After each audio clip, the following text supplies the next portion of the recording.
Des clichés ayant récemment fait surface sur Internet relayés par divers médias spécialisés en défense laissent entrevoir ce qui pourrait être un cargo chinois transformé en plateforme de lancement avec des modules ressemblant à des conteneurs militarisés.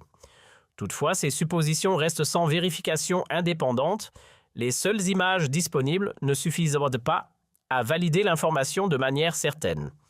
Selon ces mêmes sources, il s'agirait d'un navire marchand modifié en apparence, or ni sa mission exacte, ni son agencement interne n'ont été officiellement reconnus jusqu'à présent.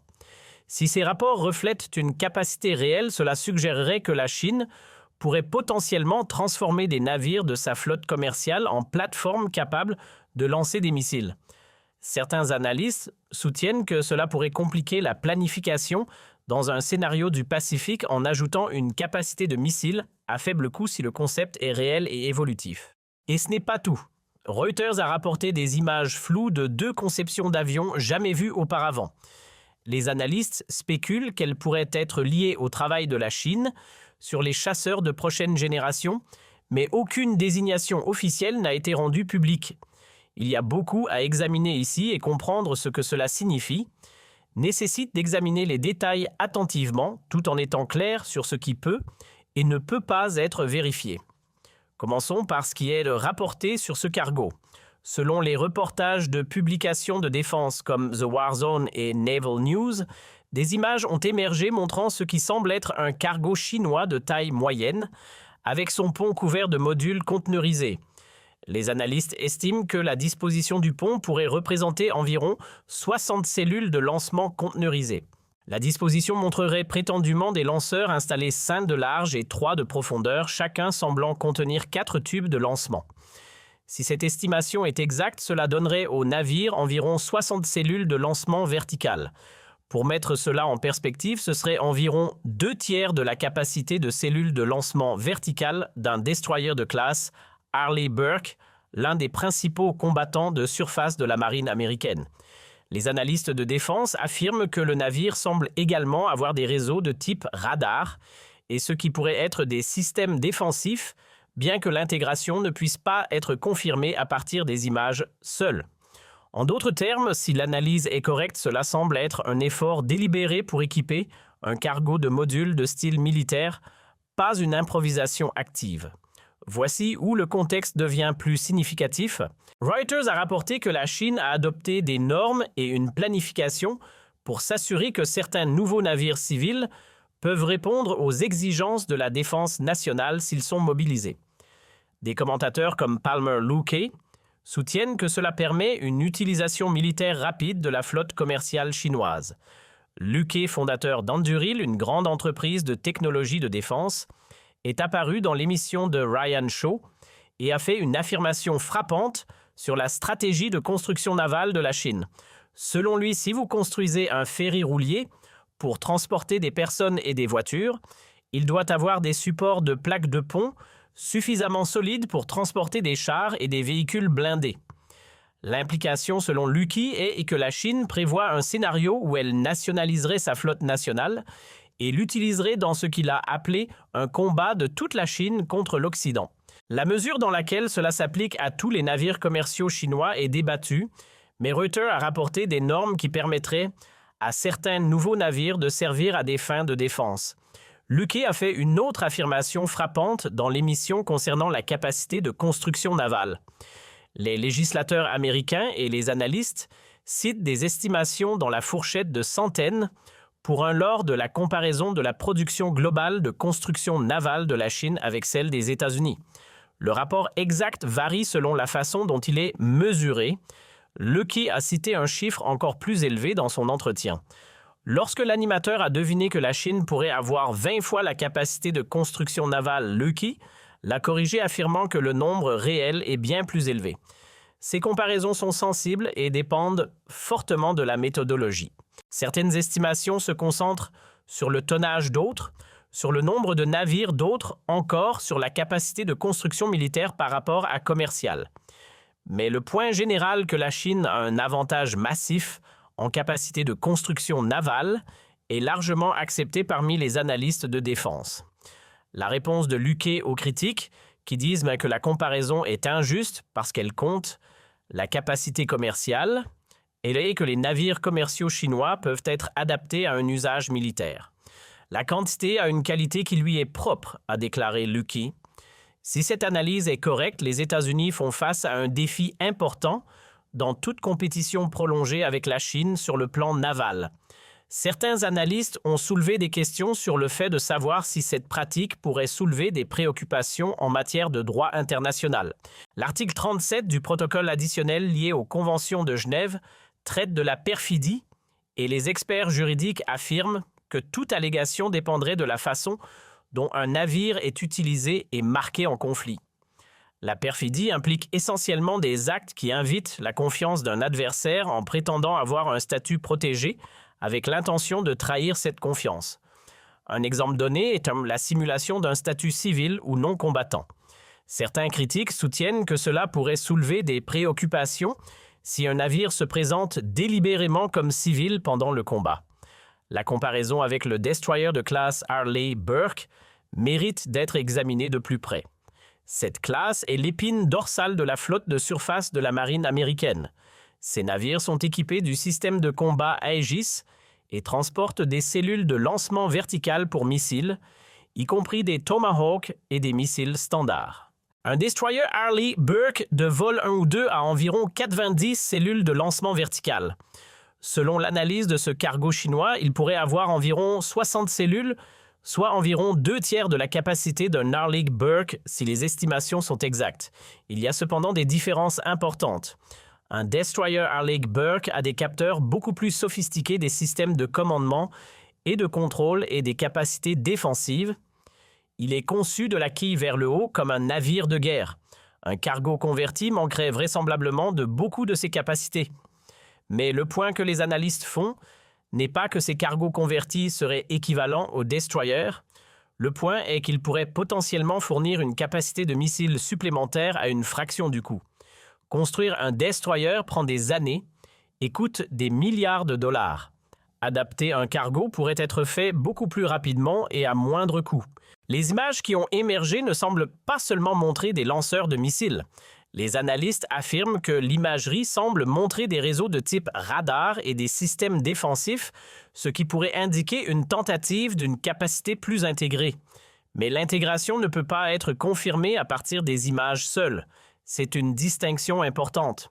Un lanceur de missiles sans information de ciblage est d'une utilité limitée, mais un lanceur connecté à des systèmes radar et de contrôle de tir devient une capacité de combat plus authentique. Si ces systèmes sont fonctionnels et intégrés, cela suggérerait que ces navires sont destinés à pouvoir fonctionner de manière plus indépendante. Le navire semble également avoir des systèmes défensifs. Près de la proue du navire, les analystes ont identifié ce qui semble être un système d'armes rapproché de 30 mm de type 1130. C'est un système conçu pour la défense de dernier recours contre les menaces entrantes, en particulier les missiles de croisière. La présence apparente d'un système d'armes rapproché suggère que celui qui a conçu cette configuration s'attend à ce que ces navires puissent faire face à des contre-attaques.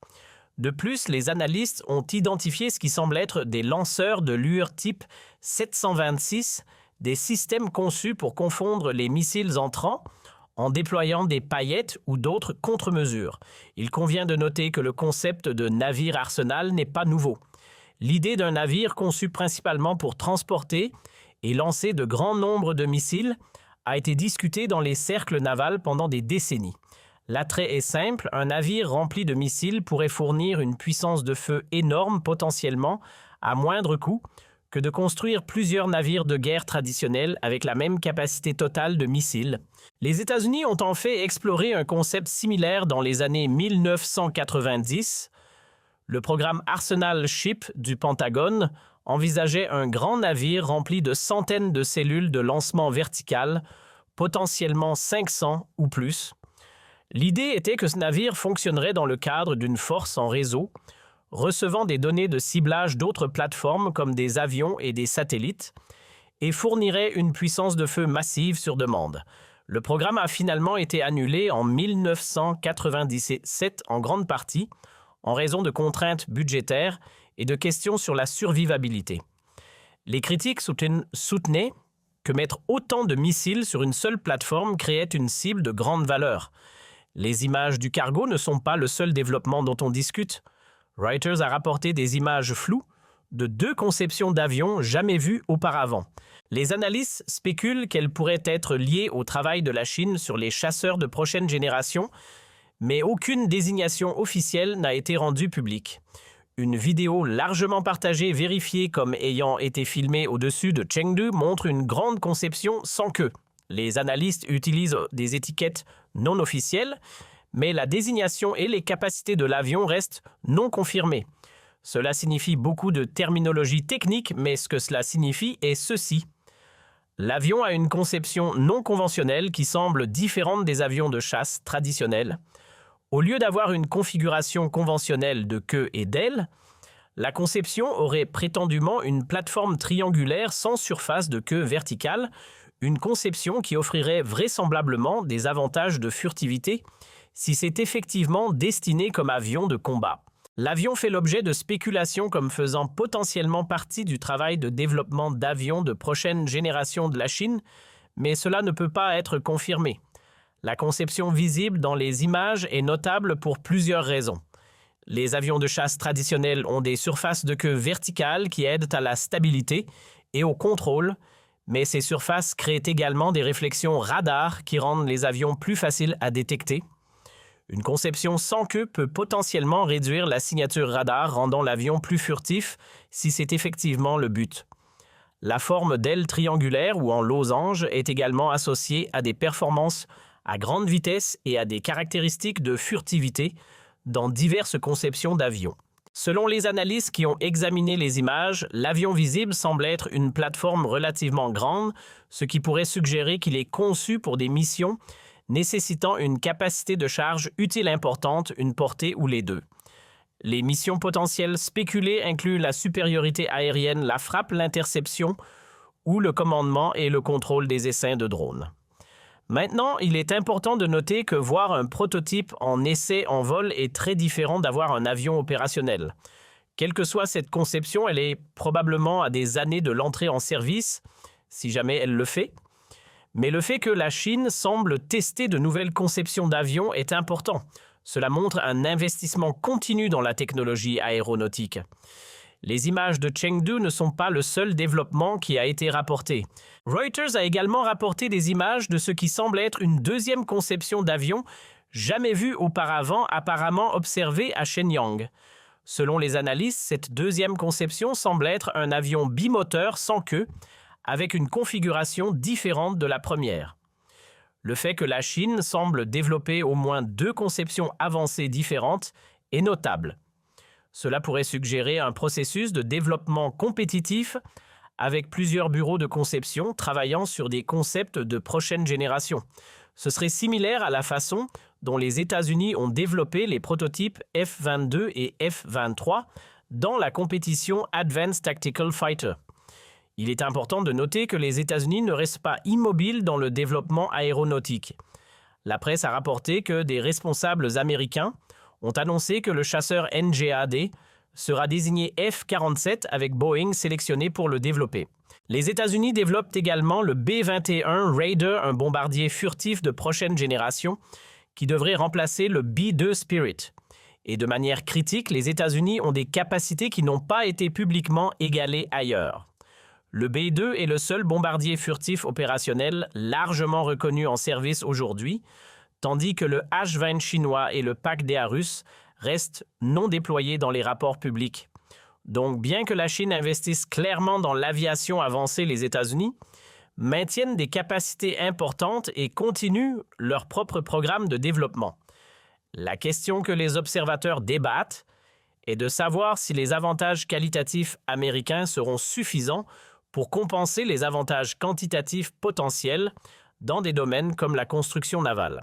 Certains analystes soutiennent que la réponse aux avantages quantitatifs de la Chine pourrait résider dans les technologies émergentes, en particulier les drones et les systèmes autonomes.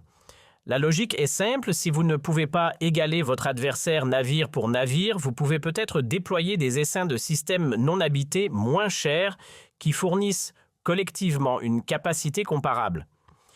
Les essaims de drones pourraient potentiellement submerger les défenses traditionnelles par le simple nombre, tout comme les cargos convertis de la Chine pourraient essayer de submerger les adversaires avec le volume de missiles. Les États-Unis investissent massivement dans les systèmes non habités dans tous les domaines air, mer et sous-marins. L'intelligence artificielle est de plus en plus centrale dans la planification de la défense. L'intelligence artificielle pourrait potentiellement aider à relever le défi numérique en rendant chaque plateforme plus efficace, permettant une prise de décision plus rapide, un meilleur ciblage et une utilisation plus efficace de ressources limitées. Les systèmes alimentés par l'intelligence artificielle pourraient aider à identifier et suivre les milliers de navires dans une zone de conflit, distinguant les menaces du trafic civil. Il pourrait aussi aider à coordonner des opérations complexes impliquant de nombreuses plateformes et systèmes différents. Des entreprises comme Palantir Anduril, la société de Palmer Luckey, parient fortement sur l'intelligence artificielle comme multiplicateur de force. De nombreux analystes pensent qu'un scénario de conflit potentiel avec la Chine se concentrerait probablement sur Taïwan. La Chine a longtemps revendiqué Taïwan comme faisant partie de son territoire et n'a pas exclu l'utilisation de la force pour réaliser la réunification. La stratégie apparente de la Chine, selon certains analystes, semble basée sur la quantité plutôt que la qualité. La compétition militaire entre les États-Unis et la Chine existe dans un contexte économique plus large. Les deux pays ont des économies profondément imbriquées. Les rapports sur les modifications de cargo et les nouvelles conceptions d'avions soulèvent des questions importantes sur la façon dont la compétition entre les grandes puissances évolue. Alors selon vous, la Chine est-elle en train de révolutionner la guerre navale et aérienne avec ses capacités hybrides, ou s'agit-il surtout d'un message stratégique destiné à dissuader ses rivaux? Donnez votre avis dans les commentaires. Innovation décisive, simple, expérimentation ou exagération médiatique? Si cette analyse vous a intéressé, likez la vidéo et abonnez-vous pour ne rien manquer des prochaines évolutions de la rivalité sino-américaine.